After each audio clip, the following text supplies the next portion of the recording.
ভেঙে কাঁঠাল কেমন হয় এবছরে ফার্স্ট টাইম। একটু তেল মাখাই নিলাম হাতে। হ্যাঁ না বন্ধুরাও দেখবে আমিও দেখবো। কেন একটু সাদাই না না সাদাই লইলে একটু সাদা মনে হচ্ছে বজ হয়ে যায়। এই জন্য তো কেটে দেখলাম একটা কি হয় আর নরম হয় না। গতবার লম্বা লম্বা লম্বা ছিল সেই না তো এটা আগে ভাবছি তাই নেওয়া হয়ে গেছে। এই আরো আরো কয়দিন যাবে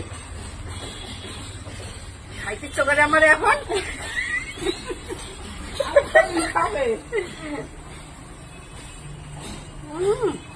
মিষ্টি কিন্তু খুবই